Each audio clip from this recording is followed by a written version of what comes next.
Based on the scripture, 2 Samuel 23, 8-17.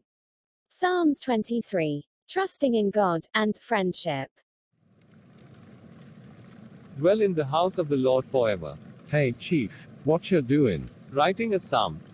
You got a catchy tune for this one? Not yet. I've just finished the lyrics. I haven't started on the tune yet. Can I hear it? Well, I'd like to wait until I have the music. Please, pretty please, with sugar on it. Okay. For a man of war, you make some strange pleadings. Yeah, but they work. Lay the psalm on me. Looking at paper. How do you spell that? That's not part of the psalm. I was just clearing my throat. Oh. The Lord is my shepherd, I shall not want. Ah. What? Did you hear something? Is the enemy approaching? No, I was just surprised by your poem. Why? You just said you didn't want the Lord to be your shepherd. No, I didn't. Sure you did, you said, the Lord's a shepherd I don't want. No, I said, the Lord is my shepherd, I shall not want. Didn't you hear the pause after the word shepherd? Sure, but the words are still the same. You don't understand. These are two thoughts. First, I affirm that the Lord is my shepherd. Then, I continue to say that He gives me all I need, I shall not want. I still don't get it. Want means you wish something was different. Here's another way to say it. See if you can understand it. The Lord leads me and gives me everything I need, so I don't want for anything. That I understand. You should change your psalm. But the other way is better poetry. Besides, if you hear the whole poem, you'll understand the meaning. Okay, I'll listen, but I still think you ought to change that. Okay, try this on for size. The Lord is my shepherd, I shall not be in want. Yeah, much better. Go on. He makes me lie down in green pastures, He leads me beside quiet waters. I don't know, shouldn't He give you a bed to sleep in? And maybe some wine instead of just water? No, you don't understand. The psalm is a metaphor. You meta what? A metaphor. The psalm talks about the Lord as being my shepherd. That means, I am. Sheep, I get it. You're a little woolly, dumb, fuzzy. Okay, so, the psalm tells us this shepherd finds good places for his sheep to eat and drink.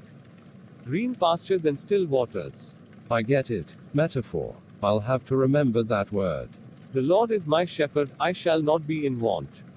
He makes me lie down in green pastures, He leads me beside quiet waters, He restores my soul. He guides me in paths of righteousness for His name's sake. Even though I walk through the valley of the shadow of death, I will fear no evil, for You are with me. Your rod and Your staff, they comfort me. You prepare a table before me in the presence of my enemies. You anoint my head with oil, my cup overflows. Surely goodness and love will follow me all the days of my life, and I will dwell in the house of the Lord forever. Where's that valley? I've never heard of it. It's part of the metaphor. See if you can figure it out. Oh. You understand. I think so. If you're in a valley, then there's lots of shadows. And those shadows are all death. So it's like, even if you're in danger, you're not really afraid because you know God's there. That's the idea.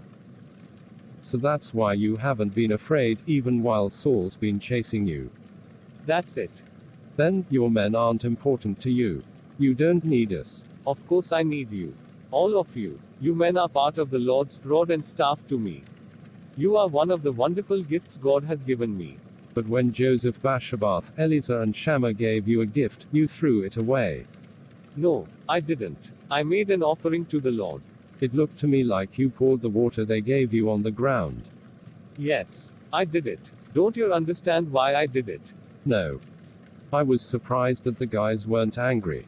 They weren't angry because they understood. Remember what happened? Sure, you were sitting around having a pity party. I mean. No. You're right. I was only foolishly feeling sorry for myself. Well, we were near Bethlehem, near where you were born. But you couldn't go to Bethlehem because the Philistines set up the camp there. That's right. And because I was feeling sorry for myself, I began to complain. I said, if only I could drink from Bethlehem's well. Boy, that's the best water in the whole world. So Joseph, Bashabath, Eliezer and Shammah, risking their lives, crept through the enemy lines and got some water for you. And then you threw it away. No. I offered it to the Lord. You see, when I saw how much my soldiers would risk for me, I realized how I shouldn't complain. They risked being killed just to bring me a drink of water. Which you threw away. I couldn't drink that water. By risking their lives, my soldiers had made that water as precious as their blood. If I drank it, I would be saying, go ahead, risk your lives for a glass of water. Your lives aren't important. Oh. So, I made an offering to the Lord. By pouring the water on the ground, I was thanking Him for giving me such good and faithful friends. Friends I didn't deserve. So that's why they weren't angry. Oh. It's right here. Yeah, read me some more. It's almost finished. You prepare a table before me in the presence of my enemies. You anoint my head with oil, my cup overflows. That doesn't sound like sheep. Oh, I get it. The metaphor about sheep is finished. Right. So you're saying the Lord shows you honor when your enemies are watching. And He gives you so much, it runs out of your cup. Right. To continue. Surely goodness and love will follow me all the days of my life, and I will dwell in the house of the Lord forever. That's a good poem. I'm glad you told me all this. Now I know for sure that you care about us just like we care about you. Good night, David. Good night, Benaiah. An imaginary of Psalm 23.